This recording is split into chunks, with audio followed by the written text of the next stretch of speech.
Hello everybody and welcome to Pravus Gaming. We're going to be playing a bit more Crusader Kings II today, but already you can tell this is not your standard Crusader Kings II series. We're looking at North America. What are we doing in North America?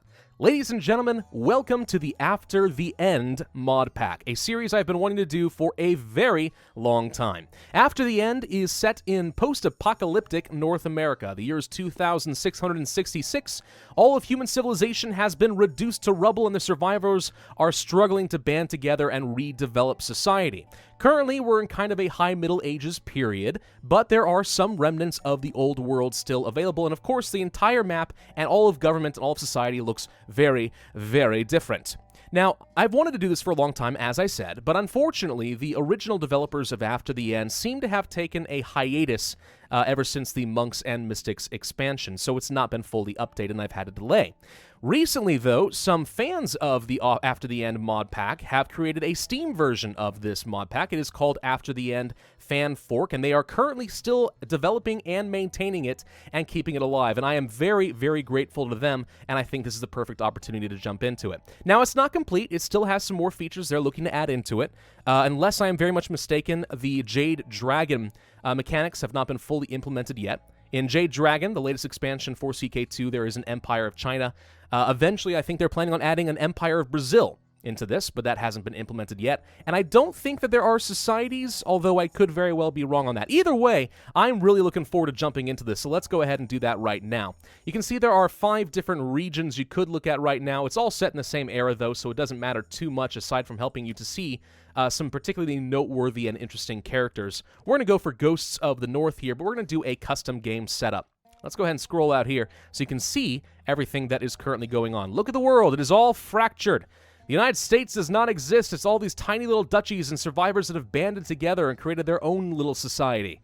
Except for perhaps the Holy Columbian Confederacy down here, which is an evangelical empire. That's kind of cool. But yeah, this is what the map looks like. Ripe for the taking and uniting under a new rulership. Of course, it shall be mine. Let's take a look at some stuff. So cultures are interesting. That's been completely redone. You can see here that the survivors have kind of sorted themselves out into different cultural groups over the last few hundred years. Riverlanders, the Dixie, the Texans, Ontarians, Quebecois, and so on. It just keeps going forever and ever. But I think the most interesting part of the game probably is the break-off in religions. There we go. You can imagine, in a post-apocalyptic world, as people over the centuries are hearing about the stories of the old world before the Great Disaster, presumably a nuclear holocaust of some sort, that they might actually start to associate that history with a sort of mythology, and that reflects in here. You have your old Catholics, yes, but then you have like the atomicists who worship this mythical thing called the atom. You have revelationists, you have the evangelicals, you have Americanists, people who actually look at the founding fathers of the United States as some sort of old god pantheon and worship them as a result, and there's all sorts of heresies within. The Madisonians, the Jeffersonians, and so on. You have the occultists who worship Cthulhu. You have the Rust cultists. Some Norse have made some resurgencies down here. The Mormons are still up and running. They're doing pretty well there, and so on and so forth. Voodoo's still a thing, too. I think this is awesome. It's really, really cool that they added all of this in. We're going to be playing as a Rust cultist in this particular version of the game. Why? Because it sounds awesome. Rust cult. I mean, these are people who came across the old decaying factories of the Rust Belt, centuries old, and saw them for the divine workings of some sort of a god. They are divine in their own right, the Great Machine Age, and they worship that. So, we're going to be playing as that today. I just think it sounds really cool. I was torn between this and the occultists, but this ultimately won out. We're going to be playing in the Duchy of Indianapolis. Duke, what's his name? Ralston Napton. He's a tycoon, a petty tycoonship of Indianapolis. He is a Rust cultist. The culture here is Rostman, right here. So that should be kind of fun. And yeah, he's actually in a pretty sizable duchy. I think it's got like 6 provinces under his control. That's pretty good, although not that uncommon in this area. And ultimately, our goal here is going to be to spread the Rust cult religion all across the world as much as possible and form our own Rust empire. I think that sounds awesome. Let's go ahead and get started. Now, one thing I am going to do is change up the game rules a little bit. For example, fewer minor epidemics just because they're more annoying than anything else. You can see some stuff has been reworked. There's not just a sunset invasion. There's the Brazilian invasion, the Redcoat invasion, the colonization invasion by some of the Russians, and so on. That's all pretty cool. Border dispute rule, casus bellis, and stuff like that are also added into this. Shattered Retreat will leave off. Siege assaults are fine. Defensive pacts. American landmarks, natural formations, legendary monuments, and other unique locations noted and described in certain provinces. That sounds pretty nice. I'm going to reduce the de jure assimilation just because I think that can be fun. We'll leave on supernatural events because in this post-apocalyptic world, anything is possible. We are going to turn on raiding for everybody. Now, this may seem a little bit cheaty because some people think that raiding should be restricted only to, I don't know, say the Norse. Here's the thing. I'm a Rust cultist. I'm a pagan. I don't care about other religions. Of course, I'm going to treat them as second-class citizens and raid the crud out of them. Also, I kind of like the idea of this being a bit Mad Max style, you know? There are no rules. It's freaking anarchy. So I'm going to do whatever I want. I enjoy raiding, and we're going to turn that on. We're also going to have interfaith marriages because I think that could be pretty good. And everything else here is more or less fine. One thing I am going to change is releasing prisoners after punishment because I think that it's always been stupid. If I mutilate a prisoner, it's because I want to punish him, but that doesn't mean I want to release him afterwards. I want to keep torturing him forever. So now we're adding that in. We're just going to turn that off. Everything else here I think should be fine as it is. Okay, we are playing as a Rostman Rust Cultist Tycoon. We are a feudal government to start, so we can have our castles, forts, everything else here is pretty much normal. I don't think there's anything special about this. It's pretty standard. The Rust Cult, though. When the first of the Rust Cult stumbled upon an abandoned factory of the old world, what he saw seemed to be the handiwork of the gods. The cult quickly spread through the former Rust Belt, worshipping these houses of the divine and the technological marvels wrought within, which they are willing to defend with their lives. Rust cultists dedicate much of their time to recovering and revering any old world technology they can find. Due to their age, however, opportunities to find operational relics are few and far between. We can use Gavelkind Succession. We can undertake special journeys trying to seek and salvage old world technology. Now, before societies are entering into the game, this was your only way of really getting artifacts. That was the whole purpose of playing a Rust cultist. Go and get all the artifacts. Once societies get added into this game and you have your version of the Hermetic Society, I'm not sure how that's going to change. Even so, I don't think those are in yet, so we can still definitely go looking for old world technology. Maybe we can find a machine gun or something. Then I can dominate the entire continent. Priests can inherit titles. Non-pagans have very low supply limit in Rust Cultist counties, so that's good for defensive. We can reform the religion. That'll be nice. Right now, there is no religious head, but once we reform, I think that they will be very similar to the Norse religion in the base game. Okay, so to start us off, it looks like we are a little bit over our domain limit, which is a little bit of a problem, but that's fine. We need to pick an ambition. That's fine. What should we do? We want to become strengthen the Rust Cultist religion. That sounds kind of cool. It's currently below 30%. While the ambition active presented with war opportunities, win a holy war, construct a temple, convert a province, complete a special opportunity? Interesting. I'm not too sure exactly what that's going to be, but we get extra moral authority for a while. Well, what's my current religion's authority? 20. So we need to get that up quite a bit more. We're missing a few holy sites if we are going to make that work. That is something we could consider. Other ambition options would be to become exalted among men. The King of Chicagoland. That sounds pretty fun. I'd like to become the King of Chicagoland. I don't know exactly when that's going to happen. Might be a while. See the realm prosper, build up a war chest, and groom an heir, of course, to get some extra fertility. And since we are not married and have no heir right now, that sounds pretty good if you ask me. So let's go arrange a marriage. If we're a little over our domain limit, then one thing we could probably do is try to find a woman who's really good at stewardship. But truth be told, I'm not convinced that's going to matter all that much. So let's go ahead and find some characters. It has to be a woman who is not in prison, just anyone. And currently not married. She can be a ruler if she wants. She has to be willing to join my court. Well, that's nobody. Okay. My religion group. Could be my culture group, but I'm not too sure about that. Yes, has to be an adult. Okay. Now we have to... What is this symbol? Lore of the Old Ones. This character is intrigued by the legends and myths surrounding the mysterious Old Ones. You are an occultist. Ah, I see. So any of these pagans are probably okay with me. Do we have any, let's say, strong? Well, we have a 24-year-old who's strong and attractive and a duelist. And she's a lore of the Old Ones. Brave, gregarious, kind, temperate. She's pretty good. I'd like to arrange a marriage with this woman. Myself. She would say yes. Then awesome. Welcome to my court, you wonderful, strong, attractive woman, you. And then before we pick an ambition, let's take a look at some of my other options. Let's see, domain currently too big. Can we change any laws? Probably. We are a hereditary absolute oligarchy. That's interesting. It looks like I have complete power. No council at all. I've abolished the council, basically, which increases my domain size, which I do like. It's probably going to upset all of my vassals, so maybe eventually we don't want to do this, but for now, this is great. Okay, let's go ahead and change the centralization law so that I can have more domain size. Don't even have to ask anyone's permission. I can just freaking go for it. Awesome. And then as far as inheritance, I don't think there's anything we can do over there. All right. Technology. We have some heavy infantry technology, but otherwise that's about it. Military. We have a couple thousand levy currently. That's going to go up. That's great. There are mercenaries and holy orders still available in this. The Hell's Angels. Oh, that's pretty hilarious. The Staten Island Farriers. The Mountain Men of Ottawa. I love it. Absolutely love it. Can we get any retinues?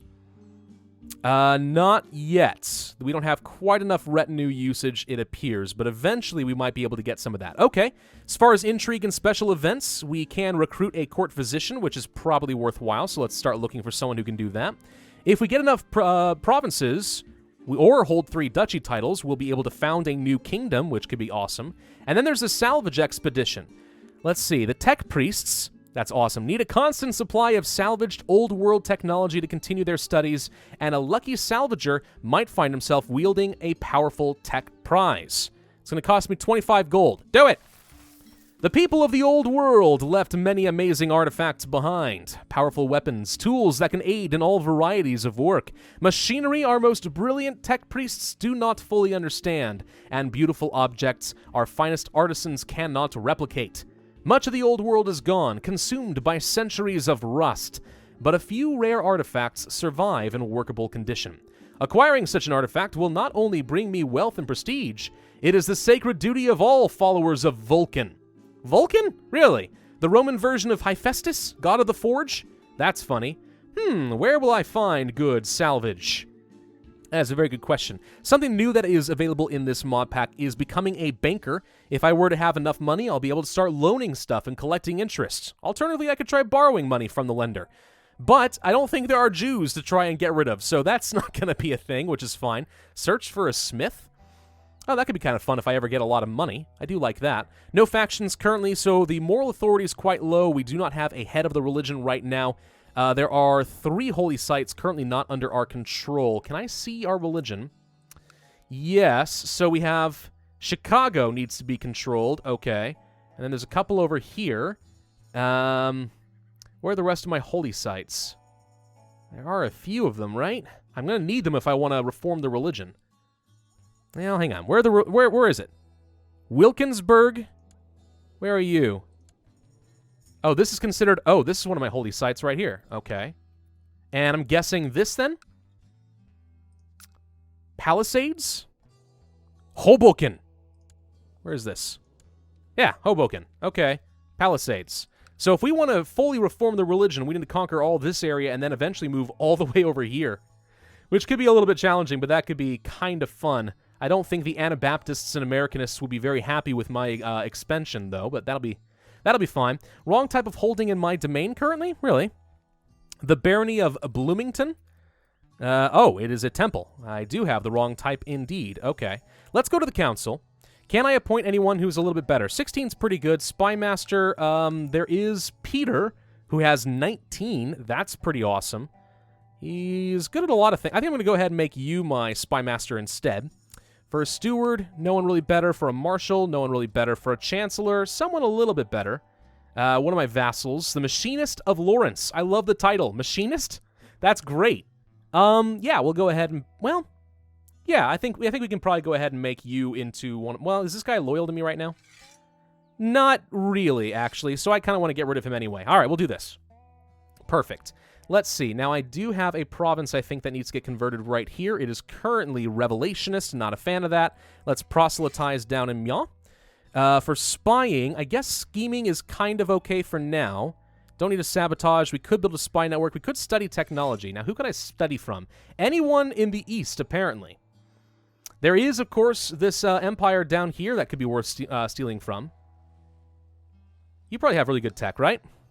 12, 6, and 6 compared to my 7, 6, and 6. So we could get a little bit of military tech from you, probably. That's kind of about it, though. Is there an option to see... it's been a long time since I've played any CK2. Very long time indeed. Ooh, economies. You can see some of the trade. There's a Silk Road, right? Yes, there's a Silk Road. Look at that. Or at least this version of it. That's kind of cool. Yeah, studying technology, it really can't be done anywhere over here. So I guess we'll go ahead and spy probably in Charleston, which is the head of the empire. So we'll go ahead and spy from you and see if we can steal any tech.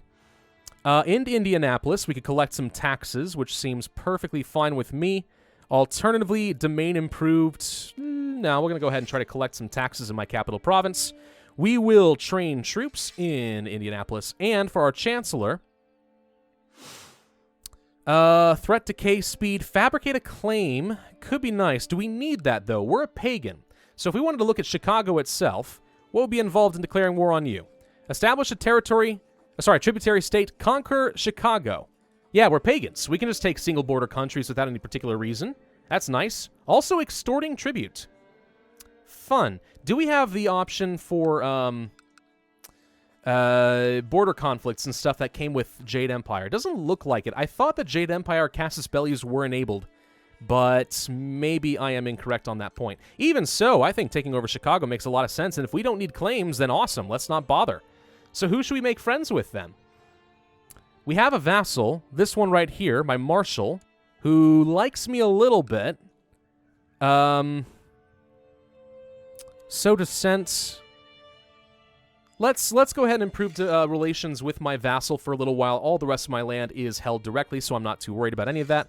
We could designate a few titles, but instead I'm just going to go ahead and auto-assign commanders because otherwise I'm sort of bored with that. For ambitions, then, we could try to strengthen the cultist religion. Now, for that, we'd have to win a holy war, which I don't know if that would work. Converting provinces sounds great. And most of this land over here is of the wrong religion, so that could be kind of fun. If we succeed, moral authority, same religion opinion, plus 10. That's really good. Plus some piety. Alternatively, the King of Chicagoland. Reduce cost for creating the kingdom? Do we think we can do that in one character? We might be able to. What's more important here? I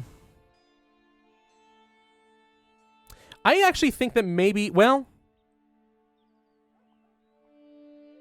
Yeah, shy of being able to do a holy war, I'm not going to be able to construct a temple. I don't think that's really going to happen right now. Let's try to become the King of Chicagoland. Yes, that is what I want. Also, we should choose a focus. War for the extra marshal? That could be nice. We have 14 right now, which is not half bad. We are a skilled tactician. Hunting's always good, though. A little extra martial plus some health. I do like that a lot. Let's go for hunting. We're going to be playing this a lot like we did for our old Norse campaign, I think. And then we should be getting married, right? Salvage Expedition. You check the maps and have located several potential expedition sites in the province of Kokomo. The people of Kokomo follow the Rust cultist faith and are currently Rostmen. Provinces populated by infidels are more likely to contain items of the old world since they do not have the traditions of salvage. Oh. So if we were to look for other people's land, we could try stealing something there. For now, let's go ahead and do this just because I'm curious how it's going to work. This will be my destination. So it's kind of a pilgrimage mechanic, which I'm okay with. And before leaving, it would be wise to make preparations. Set out with your men or assemble a battle-hardened warband to accompany you. 10 gold? All right, sure, we'll do it. Hey, we're getting married. It's everyone's concern to give me money. Thank you. May you live in harmony and contentment. I accept your suggestion. And now we have a strong, beautiful duelist of a wife. That seems amazing. Okay. Okay, I like it. A while after you spread the word that you were seeking the... oh, this is a court physician. One of the tech priests from Winchester arrived in your court. Are you any good? He's my courtier. He's a mystic and renowned physician. Greedy, diligent, craven, stubborn, cynical, pretty well learned. He's not bad. Yeah, I'm kind of good with this. Yes, I do indeed want you to be my court physician. Okay, so that minor title should be employed now. And before leaving, there are no more preparations that we can currently make, though I imagine if I had stronger stats, we would be able to do that. There are, I think, a lot of different special events for pretty much all of the religion types, which is pretty cool. During your expedition to Kokomo, You encounter an agent of an unknown lord who shares your faith. He appears to be scouting new salvage sites for his master in direct competition. Make him disappear. Let's see. There is a good chance that I get paranoid, wroth, greedy, cruel, or cynical. All of which are good, except I am zealous right now, which I like. I'm already cruel and greedy. On a pilgrimage, honest. There's only a 20% chance of something I don't like. Yes. Make him disappear. Did I get anything? Looks like nothing happened. Okay, that's fine. Collapse. You hoped the wooden reinforcement beams would be enough, but one of them slipped. The centuries have not been kind to the crumbling concrete and rusty iron, and the whole unstable mess is coming down around you. Run for it! Or I won't let debris stand in my way. We gain the trait Brave, and there's a chance we continue, or there's a chance that I get wounded. I want to become brave! Yay, I'm brave! Awesome. Salvage in Kokomo. Your expedition has turned up a few items of useful salvage. In the ruined buildings and tunnels, you have uncovered several artifacts of the old world, though you have not yet found the kind of major prize you were hoping for. At least I found something. Amongst a wreck of disintegrated iron, you find a fabulously preserved piece of old world machinery. Though stained with rust, the beautiful object itself does not seem to have rusted. It is about 3 feet across, irregularly shaped, with a half-dozen holes perfectly cut partway through it. It is constructed from a metal that is lighter than iron. This will be a great addition to your great hall, or part of a shrine. I'm guessing it's aluminum. 3 feet across with a half a dozen holes in it? 3 feet across? I have no idea what that could be. Any thoughts, guys? Let me know. We get old world machinery in my treasury. Oh, the treasury does work. Okay, what does this do? It's an engine. 3 feet across. I guess it is that big. We get extra prestige, piety, and learning. Quality 2. Hey, that worked out pretty well. I love it. Salvage Expedition ends. You have returned from your salvage expedition with baubles and artifacts of the old world. Although you did not find a tech prize truly worthy of Father Ford's favor. Ford, really? At least you didn't return empty-handed. I shall keep it for myself. Someone will buy them, or I will donate to the tech priests. No. I'm going to salvage and keep it for myself. That's a pretty nice benefit that I can pass on to my children. And the Regency has ended as I return to my own lands. Oh, that is so fun. Okay, so do we want to go ahead and raise up the levy and start raiding people? Because we gave ourselves that option, and I know that I like getting money. Let's raise up the personal levies, get them all together, and we're going to go raid Chicago for a while. And once I've... Whoa! Hello, raiders. They appear to have taken their own initiative to come and start raiding me. You know, that is one downside. I turned on raiding, and now everyone can raid everyone. That is certainly a concern, but I think we're going to be able to overwhelm this loser. Well, I take that back. He's got another 1,000 sitting around. Who are you from? Are you from these guys? No. What flag is this? Sheboygan. I don't even know who all these people are. This is going to be a little bit difficult. Hey, look, the papacy's down here. We could go and siege down the Pope. No, that's fine. There's a couple thousand of Kulimar right here. He's trying to ward off any of these raiders himself. Well, I suppose we could go raiding someone else. Let's go raiding over here then. Turn on raider. Yay, I'm going to steal your money. This is going to be amazing. Oh, wait, you have no money. Oh. Well, that's... No, you have money. Cannot loot. Apparently guarded by forts. Well, I'm not accustomed to having to worry about this, but I guess we'll come back to that a little bit later. But anyway, I think this is a good place to end this video. Actually, let's see if we can jump in on these guys here in Chicago, because they're already getting killed. Hang on. Hang on. Can we help loot Chicago, or do we have to fight you in the process? You know what? I'll go ahead and end this here so that I have a chance to save just in case I'm wrong and we get hostile with these guys, because they have a much bigger army than I do. Thank you all for watching. I do hope that you are looking forward to this series, because I know that I am really looking forward to playing this. This seems awesome to me, and I don't know how long we're going to do it, but I'm going to keep going until I'm bored. So yeah, by all means, hit that like button, leave a comment with your suggestions, and subscribe if you have not already. Be sure you hit that notify button to see my future videos, and I will see you guys next time.